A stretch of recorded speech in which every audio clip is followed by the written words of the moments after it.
there seems to be the woke police calling for truth commissions. And here we have an article at the TatumReport.com.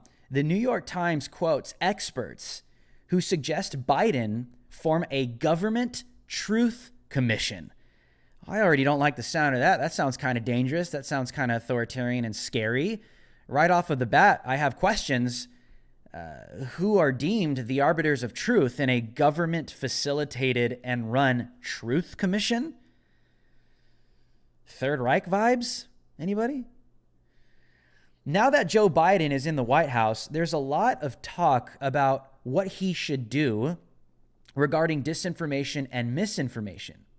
The proposals on dealing with them are vague, as are the meanings of the words themselves. When those voices have been explicit, what they've said should alarm Americans. For instance, take the numerous calls for advertisers to boycott Fox News or for cable carriers to drop it. The New York Times' Nicholas Kristof was far from the only one saying the channel should be held to account. But he was the most ridiculous, saying the network should akin to an extremist madrasa. Also in the Times, Thomas Friedman said Facebook should surprise us by once and for all stopping the elevation for profit of news that divides and enrages over more authoritative and even-handed news sources. The sentiment wasn't just confined to the Gray Lady. The co-founder of fact-checking service PolitiFact floated a bipartisan commission on misinformation that would consider, among other things, regulations and new laws. Dangerous talk. Axios noted shortly after Twitter banned then President Donald Trump from the platform that despite much outcry, the U.S. government has done next to nothing to regulate misinformation on large tech platforms. It sounds all fine and dandy, right? Like, oh yes, virtue signaling, it's a great noble thing to do. But we'll kind of debunk that in a second. It's not all the grass is green on the other side, trust me. Leaving the companies to set their own rules, which are often changed on the fly. The clear message that should change. The Times, Kevin Roose, thinks that should go further. He did a survey of experts, one of whom said that it's time for the Biden administration to set up a truth commission on misinformation. Several others said the president needed to appoint a reality czar. And I quote from Roose, he wrote, "The muddled, chaotic information ecosystem that produces these misguided beliefs doesn't just jeopardize some lofty ideal of national unity." He even went on to say this further in his article, which is very disturbing, hearing comments like this coming from an individual like this that has such influence. He also went on to say the task force could also meet regularly with tech platforms and push for structural changes that could help these companies tackle their own extremism and misinformation problems. For example, it could formulate safe harbor exemptions that would allow platforms to share data about Q and other conspiracy theory communities with researchers and government agencies without running afoul of privacy laws. Oh yeah, like we're going to believe that. They're basically saying we should get like the NSA to spy on anyone that we say is extremist.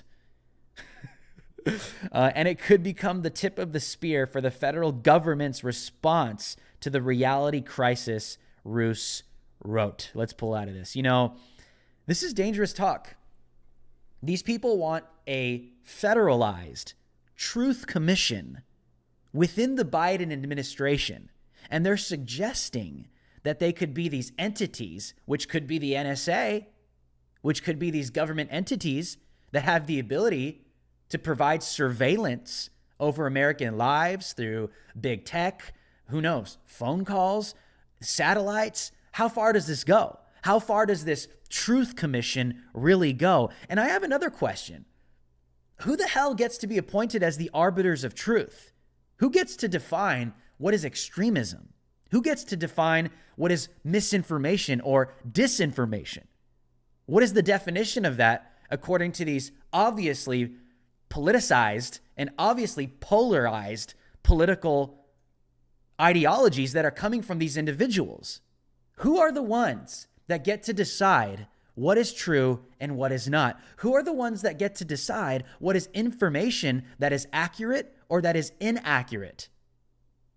And it's always these leftists. Democrats want big government, more government regulation, more government surveillance, more government overwatch when it comes to watching these extremists and their rhetoric and what they say. I mean, we had a journalist that was a meme legend at this point, and the FBI clearly came out. The guy that was putting out Trump memes that finessed a bunch of people to actually try and vote via phone through a meme for Hillary Clinton, and it turned out to be a dud. I mean, the guy's just a troll. But the FBI looked into him as far as looking into his DMs and private chat rooms on these social media apps. The FBI did that. Now, there could be an argument saying, was there illegal activity there? I mean, the FBI kind of just put out a case that wasn't really that accurate to justify what they did, but it's the fact of the matter that this is being done in the context of political conversation. Because now the left is coming out and accusing people of being extremists. Not only accusing them, but declaring them, regardless of what you believe. I mean, the Proud Boys recently in Canada have been designated domestic terrorists. Is that coming to the USA now? According to what? Are the Proud Boys really on the same level? I mean, as you could say, as ISIS? Are they really on the same level as the KKK and what they used to do? Is that really where the Proud Boys really are? I mean, are they a gang more than anything? I mean, come on, man. This is the radical left getting what the radical left wants. More government outreach, more government overreach, more government surveillance. It's just more government. They believe that the answer to all of our problems are bigger government. And I have an issue with that because you have guys like this that are suggesting that the federal government become the arbiters of truth when it comes to the national conversation taking place on social media. How do you think that's going to end? You think that's not going to end up extremely biased and polarized? Of course it is. But that's what they want. They've been calling for this. Now, I'm going to play you guys the full clip.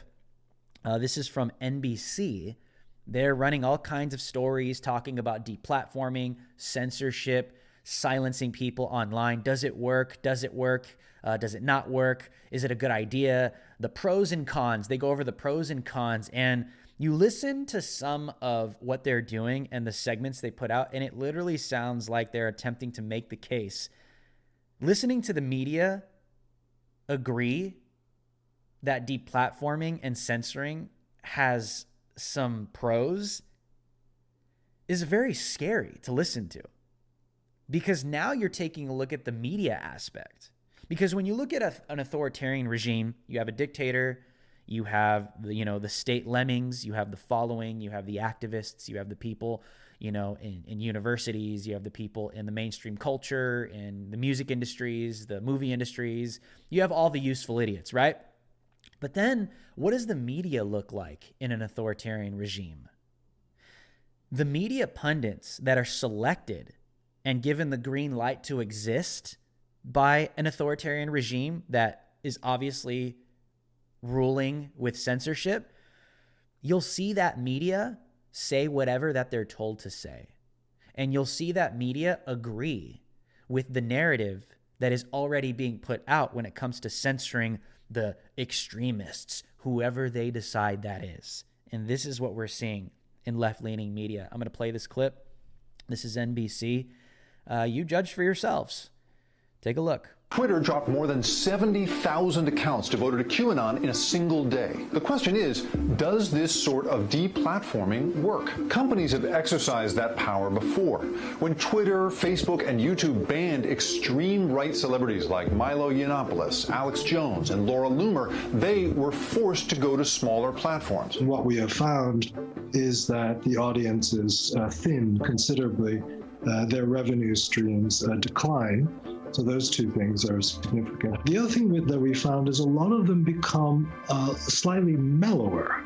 in their tone, in their use of language, perhaps because, in fact, they were more into it for the attention and the revenue than they were into it ideologically. Removing influential figures from social media seems to have several effects. A 2015 study of ISIS deplatforming by the Brookings Institute found that ISIS influencers lost their followers when forced to smaller platforms, hurting their efforts to recruit or inspire extremist activity. And in the wake of the Capitol insurrection, a Signal Labs analysis found that misinformation about election fraud fell 73% on Twitter after Trump was kicked off. When major misinformation players and groups are kicked off mainstream social media, it makes it harder for them to recruit and organize. So there are clear benefits to deplatforming. Shortly after the Capitol attack, letters from members of Congress to the heads of Facebook, Google, YouTube, and Twitter asked for a change to their algorithms. The letter to Mark Zuckerberg complained that, quote, Facebook, like other social media platforms,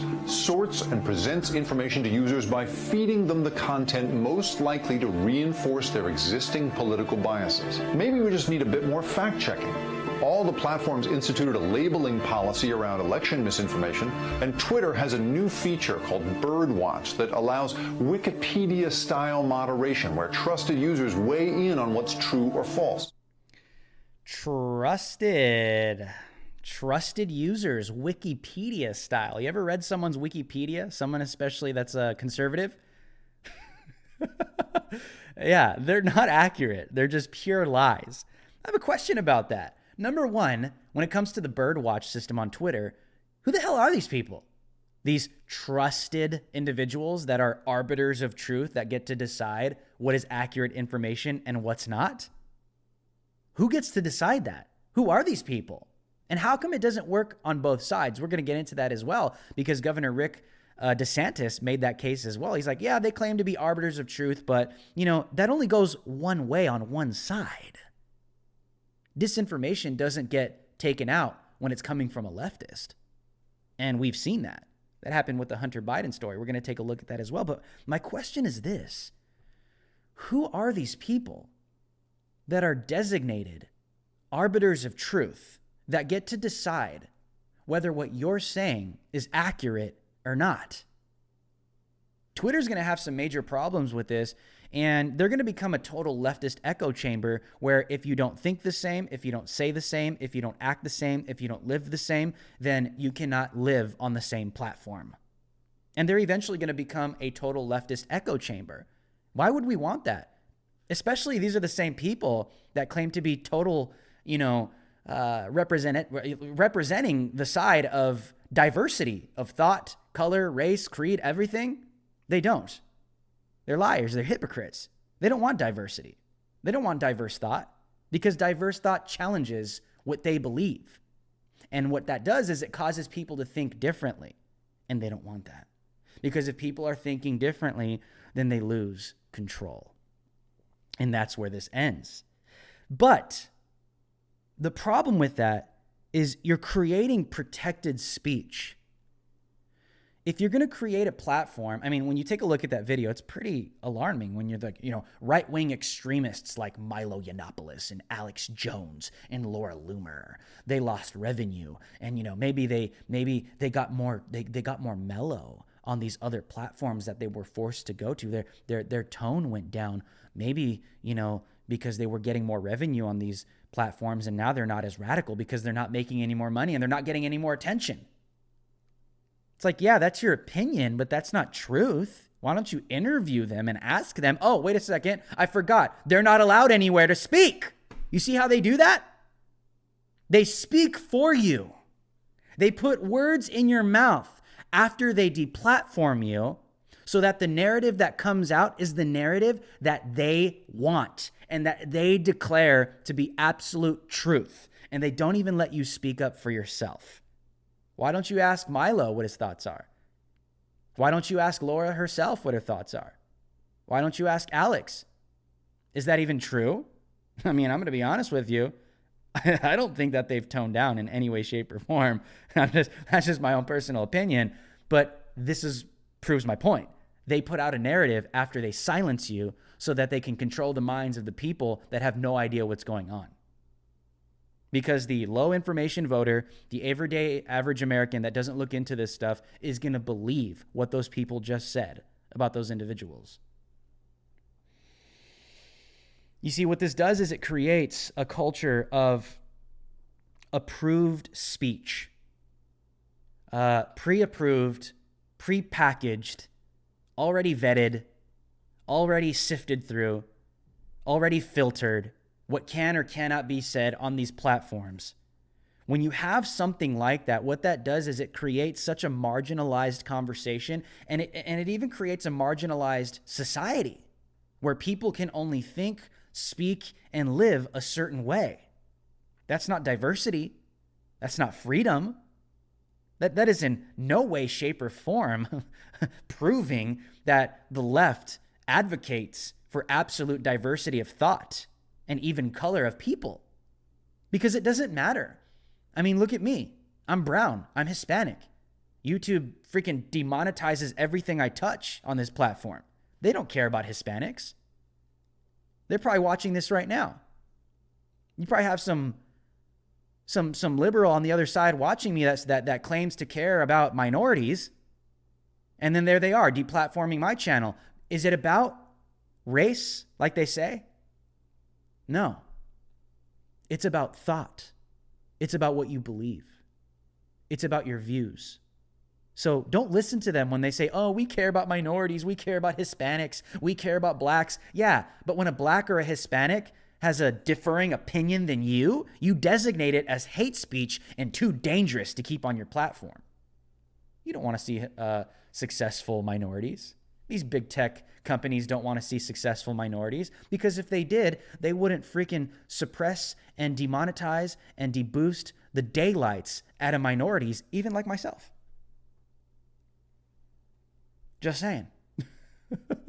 I mean, you watch that video and they're like, there are some pros to deplatforming, and they relate ISIS with whom they deem extremists. They use ISIS social media studies, deplatforming ISIS off their social media apps, and the results. The fact that they're using those studies to relate to Trump supporters is insane. I mean, we all know that the radical left is wanting to designate every single Trump supporter a radical domestic terrorist. But this is just further proof. This is just further proof that they don't care. They can't handle diversity. They can't handle speech that they disagree with. They can't handle someone saying something so offensive in their own space, in their own safe space. So they have to find a way to completely erase you. And now they're fishing for reasons. Oh, hey, this is how we dealt with ISIS. We deplatformed ISIS. Yeah, real terrorists. Deplatformed them, sabotaged their operations. Okay, good. Because what they're doing is actually getting people killed. And you don't have speech to do something like that. But the fact that they're relating studies of deplatforming real terrorist organizations to Trump supporters and Q people should alarm you. And this is what I'm going to tell you, because there might be people out there, leftists. I'm telling you guys, man, the left is not safe. The fact of the matter is the formula. It's the formula I'm trying to show you. The formula is this. We find someone we disagree with that challenges our mainstream narrative. We find someone that we don't like what they're saying. We deboost them, deplatform them. We deboost them, deplatform them, accuse them of being terrorists, and use that as an excuse to completely erase their voice out of society. It's not just simply because they're Trump supporters. It's because of what they're saying. It's because of what they're saying. And that formula will continue and be aimed at anyone that they deem a threat to the establishment, whether you're on the left or you're on the right. Nobody is safe from this. This same formula will be used on anyone, whether left or right, that doesn't follow suit. Mark my words. And that's the danger we find ourselves in. If you guys don't believe me, now aspects of the federal government are getting involved with these big tech companies. I mean, it pretty much looks like they're working together. I mean, we went over this story yesterday, right? The AOC story. Jack Posobiec, AOC going back and forth. She's getting exposed. She puts out this video saying X, Y, and Z. I was this, I was that. People start poking at it, poking holes in her story, and expose the fact that her story didn't quite add up. So immediately people took to Twitter. The hashtag was trending all day. It's probably still up there right now. And immediately they started accusing anyone that was putting out the story as spreading misinformation and disinformation and lies. This is someone in Congress. If you don't believe me, take a look. Let's get this up. Jack Posobiec retweeted this yesterday, and it's breaking. AOC just emailed her followers to mass report everyone. Breaking. AOC just emailed her followers to mass report everyone who tweeted the hashtag AOC Smollett today, so Twitter and Facebook will take down any posts criticizing or fact-checking her. Now read this. Read this. This is official from AOC herself. This is someone in the federal government, okay? Literally calling to silence people for saying things on social media. As we speak, right-wing operatives with millions of followers on social media are spreading flat-out lies and misleading information about Alexandria. But with your help, we can force. You hear that? This is coming from a politician. But with your help, we can force Twitter and Facebook to take action and enforce their own rules. What's so frustrating about these attacks is that once the truth comes out, so few people get to hear it. Hundreds of thousands or potentially millions of people will have already seen. They don't even listen to the grammatical errors. Listen to this. Or potentially millions of people will have already seen or shared the misleading tweets or fake news articles. Yeah, tell that to the Covington High School kids. Ridiculous. These are the same people. Listen, these were the instructions. Scan your social media to find posts with this misleading information, especially those using the trending hashtag. Don't tweet any hashtags yourself because we don't want to spread them further. Identify any posts that are threatening or harassing and use the built-in report features to flag them for moderators. Facebook and Twitter both have built-in tools for reporting posts and tweets that break the rules. Let me read this one more time. We can force Twitter and Facebook. We can force Twitter and Facebook. Let's pull out of this.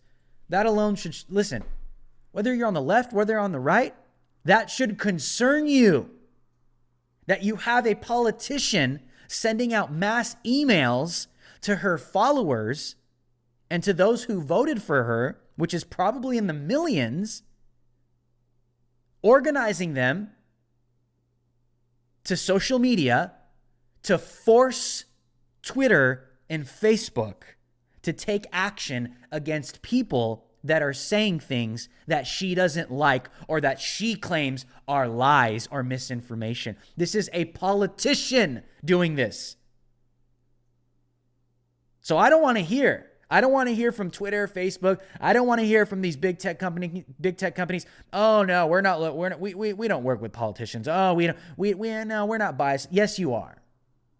Yes, you absolutely are, because AOC understands that she has the power to do this. She launches her lemmings, her useful idiots, on a campaign to go report every single post. You think these people are really sitting there and they're like, okay, yeah, that's not harassment. That's not bullying. No, they're reporting every single damn thing that anyone says against AOC. Literally. No one can speak. Do you not understand how dangerous and fascist this is? One of the hallmark key components of fascism is that there is an active campaign against anyone that is opposing that political figure. Active campaigns against anyone that is in opposition towards the regime or their dictator or their political figure, especially the media.